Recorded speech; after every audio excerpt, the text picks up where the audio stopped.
Hi friends, welcome to Naveen tips and tricks. 2025 మే 7న భారత్ పాకిస్తాన్లోని ఉగ్ర స్థావరాలపై దాడి చేసిన ఆపరేషన్ పేరేంటి? ఆపరేషన్ సింధూర్. ఆపరేషన్ సింధూర్ యొక్క ముఖ్య ఉద్దేశం ఏంటి? ఉగ్రవాద నిరోధక ఆపరేషన్. నెక్స్ట్ క్వశ్చన్, పహల్గామ్ ఉగ్రదాడి ఎప్పుడు జరిగింది? ఏప్రిల్ 22, 2025. చాలా ఇంపార్టెంట్. పహల్గామ్ ఉగ్రదాడిలో ఎంతమంది పౌరులు మృతి చెందారు? 26 మంది. ఆపరేషన్ సింధూర్లో ప్రధానంగా ఏ యుద్ధ విమానాలు ఉపయోగించారు? రాఫెల్ యుద్ధ విమానాలు ఉపయోగించారు. ఆపరేషన్ సింధూర్లో ఏ క్షిపణులు ఉపయోగించారు? స్కాల్ప్ క్షిపణి, హ్యామర్ క్షిపణి, కామికాజే డ్రోన్స్. ఆపరేషన్ సింధూర్ సమయంలో భారత వైమానిక దళం ఎన్ని ఉగ్ర స్థావరాలను ధ్వంసం చేసింది? 9 ఉగ్ర స్థావరాలను భారత వైమానిక దళం ధ్వంసం చేసింది. ఆపరేషన్ సింధూర్ ఎప్పుడు ప్రారంభమైంది? ఇది చాలా ఇంపార్టెంట్ డేట్.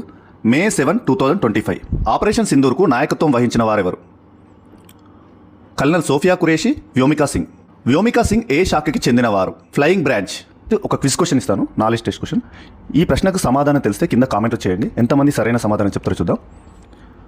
ఇక్కడ క్వశ్చన్ వచ్చేసి, 2008లో ముంబైలోని తాజ్ హోటల్లో జరిగిన ఉగ్రవాద దాడికి వ్యతిరేకంగా జాతీయ భద్రతా దళం నిర్వహించిన ఆపరేషన్ పేరేంటి? Option A operation Black Thunder, option B operation Black Tornado, option C operation Safed Sagar, option D operation Blue Star. సరైన సమాధానం తెలిసిన వారు కింద కామెంట్ చేయండి. ఎంతమంది సరైన సమాధానం చెప్తారో చూద్దాం. నచ్చితే మాత్రం లైక్ చేయడం మర్చిపోకండి. మన Naveen tips and tricks app link video కింద డిస్క్రిప్షన్లో పెట్టడం జరుగుతుంది. ఇందులో జనరల్ స్టడీస్ సంబంధించి 250 పైగా టాపిక్లతో ప్రతి సబ్జెక్ట్ సంబంధించి కంప్లీట్గా 100% ట్రిక్స్తో వీడియోస్ అనేది ప్రిపేర్ చేయడం జరిగింది. Thank you friends, thank you very much.